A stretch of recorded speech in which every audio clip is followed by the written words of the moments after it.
Située entre le lac Tchad et le golfe de Guinée, au centre de l'Afrique, la République unie du Cameroun, 7,5 millions d'habitants, est en plein développement. Les ressources agricoles sont importantes, en particulier dans le sud, au climat tropical, où se situent les grandes villes, Yaoundé, la capitale, et Douala, avec son port. La province du Nord, avec sa capitale, Maroua, est bien différente. En bordure de la zone sahélienne, elle bénéficie d'un climat chaud et sec et possède de grandes richesses vivrières, complétées peu à peu par des périmètres agricoles modernes qui alimentent le marché national.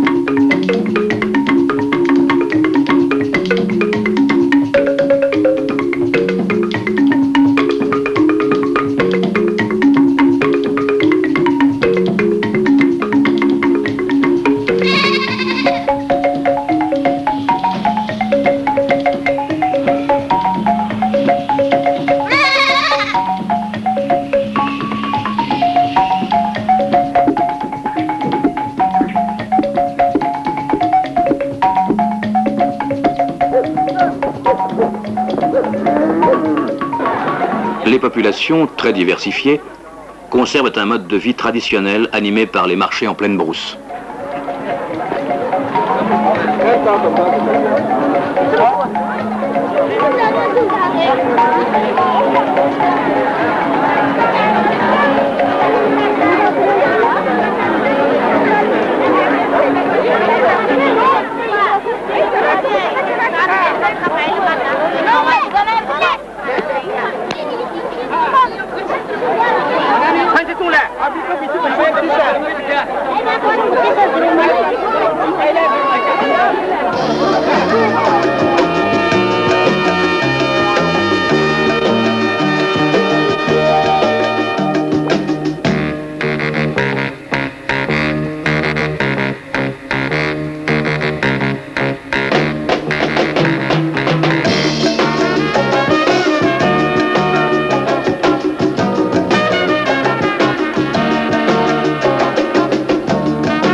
Le développement agricole du Nord Cameroun repose sur les ressources en eau disponibles. Le Logone, affluent du lac Tchad, navigable pendant la saison des pluies, est la principale ressource.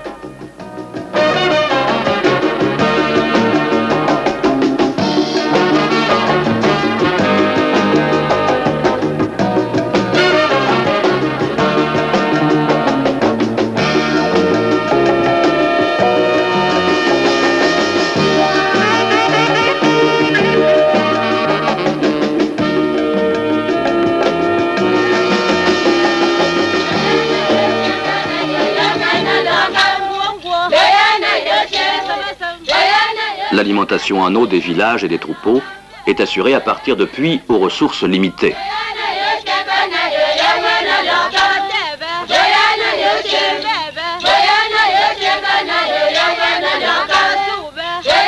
Les moyens de subsistance très traditionnels des paysans sont basés sur la succession régulière d'activités suivant le rythme des saisons. La pêche, dont le produit, une fois séché, est vendu dans toute la province.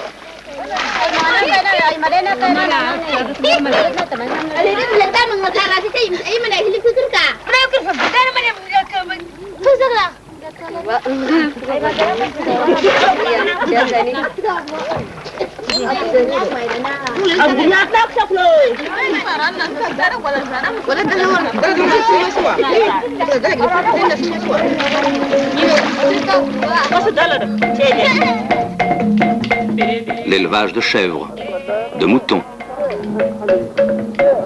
et surtout de bœufs aux longues cornes qui transhument dans la brousse.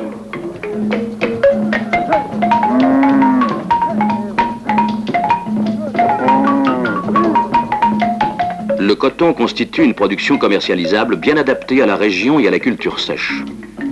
Il procure aux agriculteurs un revenu en numéraire et crée de nombreux emplois saisonniers.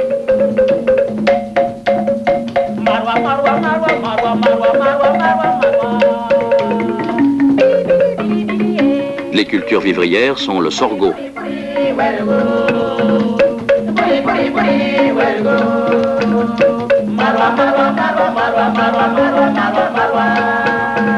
le mil,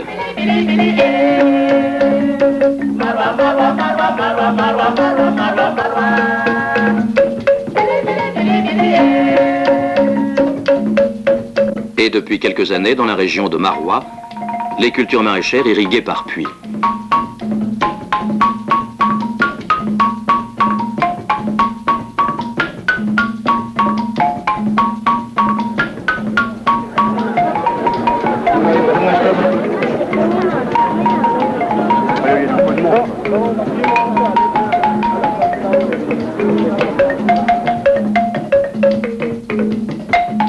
La région de Maga, moins favorisée, comprend surtout de petites rizières traditionnelles avec une seule culture annuelle.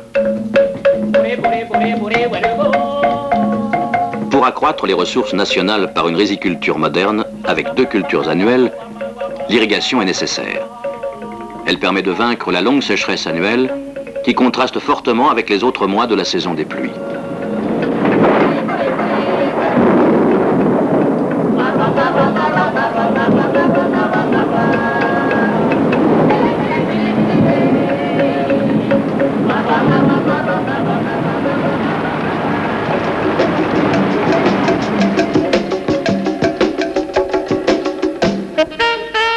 Pour permettre l'introduction de cette riziculture intensive, une société autonome à capitaux d'État a été créée en 1954. Il s'agit de la Société d'expansion et de modernisation de la riziculture de Yagua, la Saimerie.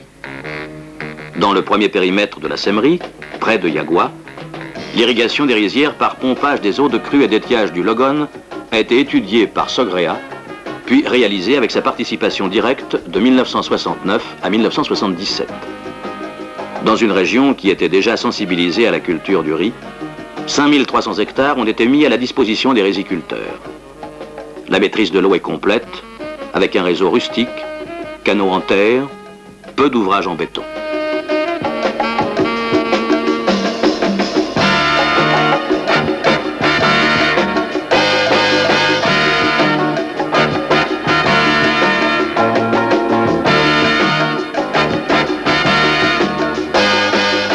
Le succès de cette réalisation, avec des rendements de 5 tonnes à l'hectare, a conduit à lancer un second périmètre, Saimerie 2, situé à 90 km au nord, près du village de Maga.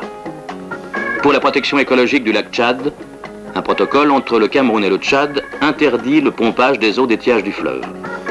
Le projet est alors basé sur la dérivation et le stockage des eaux de crue du Logon. La digue Logon protège les casiers rizicoles contre les crues du fleuve. Un déversoir et un chenal de dérivation à partir du Logon alimentent la retenue artificielle située au sud de la digue barrage. Le financement de l'opération a été mis en place par un groupe de bailleurs de fonds qui comprend la Banque mondiale, la Caisse centrale de coopération économique française et le Fonds d'aide et de coopération français. Étudiés par Sogrea dès 1974, les travaux ont commencé fin 1977 et furent réalisés à l'entreprise ou en régie. Le terme en régie désigne ici les travaux exécutés par un organisme d'État, en l'occurrence la Saimerie, et conduits et surveillés par l'ingénieur conseil. Examinons d'abord les travaux à l'entreprise. La digue barrage, avec ses 27 km de longueur et 2 millions de mètres cubes de terre compactée, a été réalisée avec des décapeuses automotrices et des compacteurs.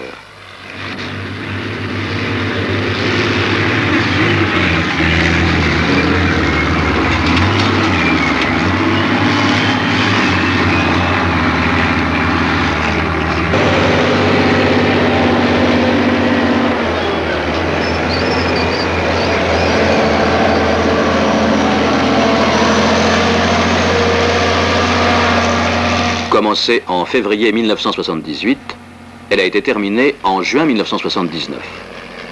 Les travaux étaient menés jour et nuit, afin de respecter le programme de mise en culture des premières rizières prévu pour juillet 1979.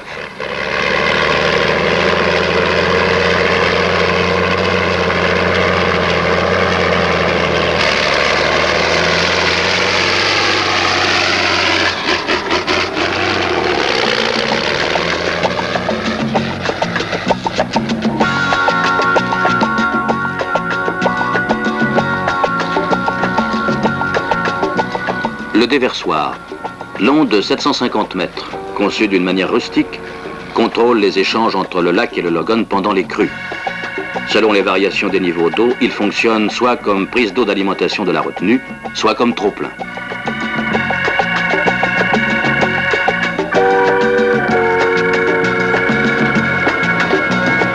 L'ouvrage de prise dérive les eaux du Logon vers le chenal d'alimentation long de 11 km. Il peut transporter un débit de 30 mètres cubes seconde. Il contrôle et régularise la montée des eaux dans la retenue en fonction des besoins agricoles et des crues des bassins versants qui se jettent directement dans le lac.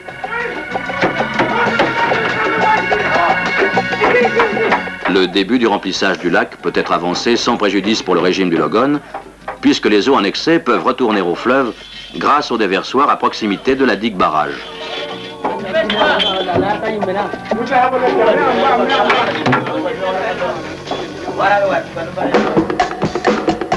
Enchâssés dans la digue barrage, 4 ouvrages de prise dérivent l'eau du lac vers les rizières. Ils peuvent fournir l'eau à la demande et commandent 4 casiers d'une superficie comprise entre 1000 et 2600 hectares. La superficie totale est de 7000 hectares. Ces 4 ouvrages ont été conçus pour des débits compris entre 4 et 8 mètres cubes seconde pour assurer un débit moyen de 2,5 litres par seconde et par hectare à la mise en eau des rizières.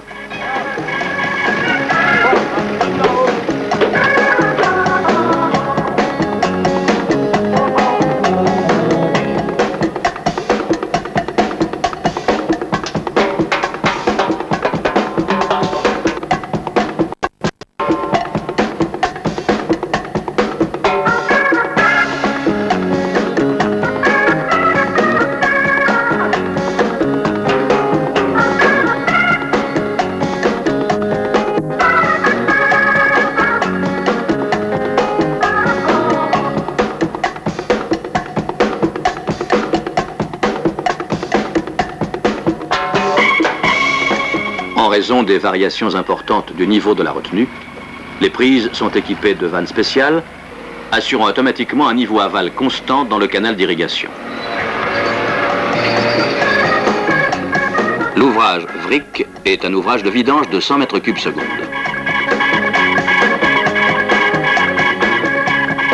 Il est équipé de 10 vannes à glissement. Il contribue à l'évacuation des crues et permet d'alimenter en eau les zones d'élevage et de culture situées à l'aval des rizières, ainsi que le parc naturel de Waza.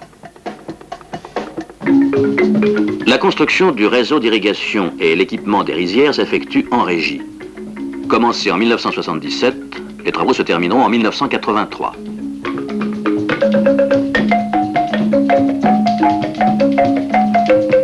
Le tracé des canaux est implanté en collaboration avec les autorités villageoises et les agriculteurs.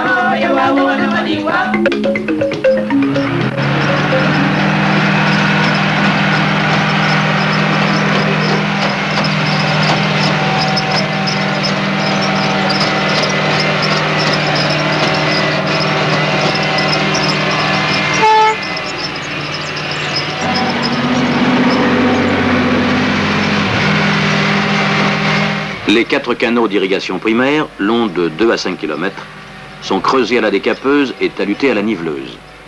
Comme tous les canaux du périmètre, ils sont conçus en terre, sans revêtement.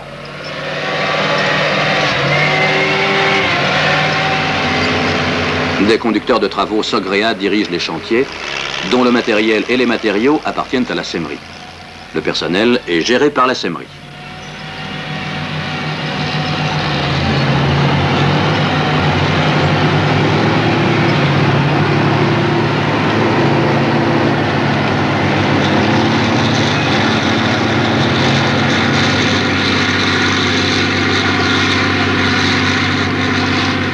Les ouvrages en béton, également réalisés en régie, sont en général de dimension modeste.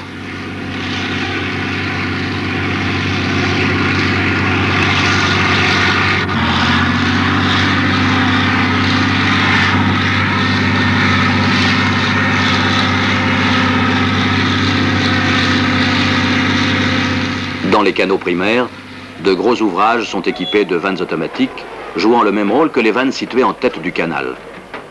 Les canaux primaires sont commandés hydrauliquement par l'aval, puis à partir des canaux secondaires, la commande se fait par l'amont.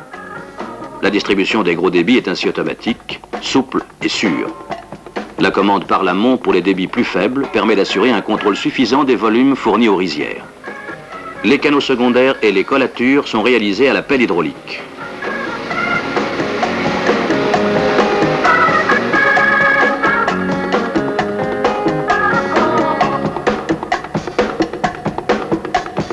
Les petits ouvrages en béton situés sur ces canaux sont préfabriqués sur le chantier de Maga.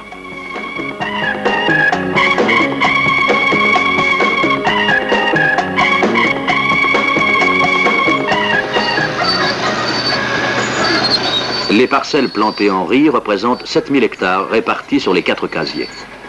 Elles sont labourées au pulvériseur à disque, puis planées à la surfaceuse.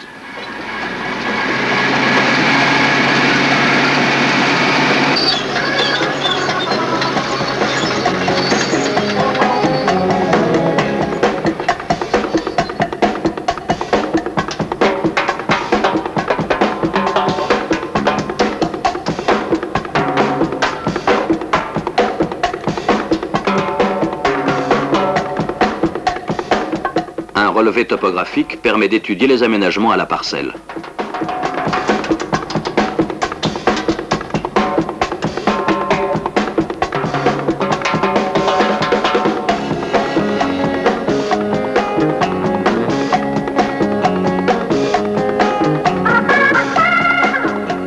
Les travaux en régie comportaient également la réalisation de 24 maisons d'habitation, de bureaux, de hangars, d'un atelier, d'un petit hôpital, d'une centrale électrique et, ultérieurement, d'une rizerie.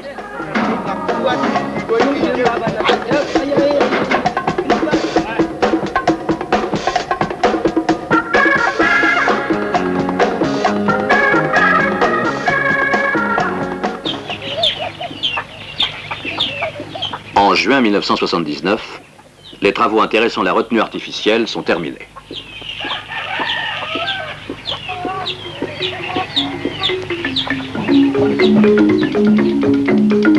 Les vannes de l'ouvrage de prise du chenal d'alimentation sur le Logon ont donc été ouvertes.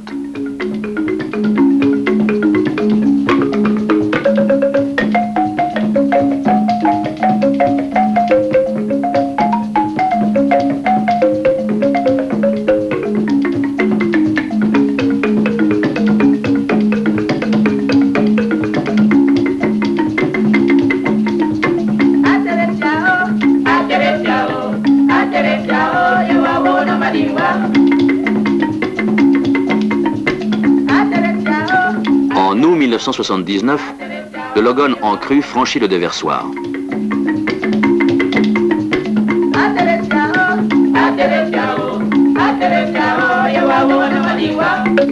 Les bassins versants, au sud et au sud-ouest, contribuent grandement au remplissage du lac de 360 km², stockant un demi-milliard de mètres cubes d'eau.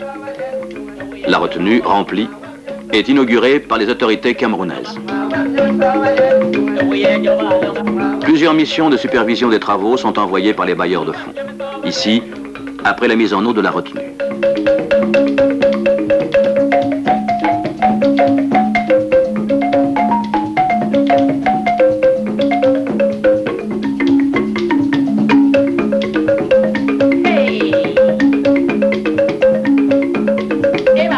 À la même époque, l'eau du lac est dirigée vers les premières rizières aménagées.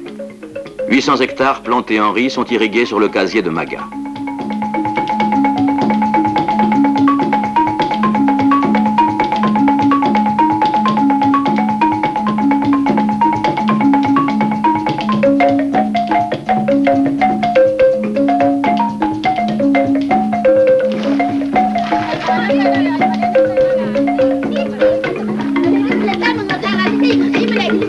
La première récolte a lieu en novembre 1979 avec un rendement exceptionnel de 6 tonnes à l'hectare. Les travaux sur les autres casiers seront exécutés par tranche annuelle.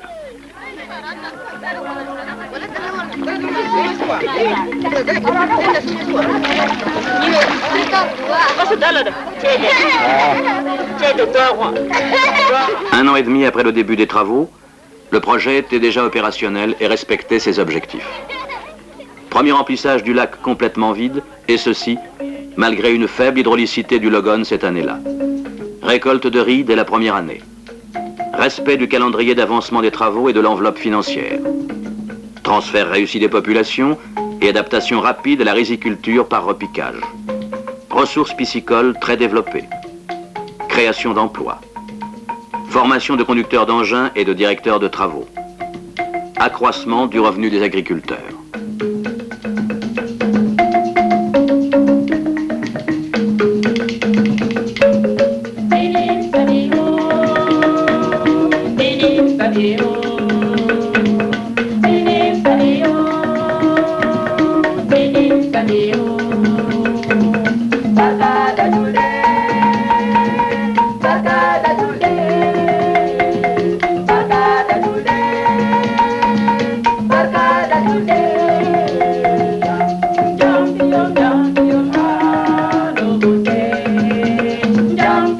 Les deux projets SEMRI apportent une contribution importante à la satisfaction des besoins du Cameroun en riz, non encore totalement couverts par la production nationale. L'objectif SEMRI est d'atteindre une production annuelle de 90 000 tonnes de paddy en 1985.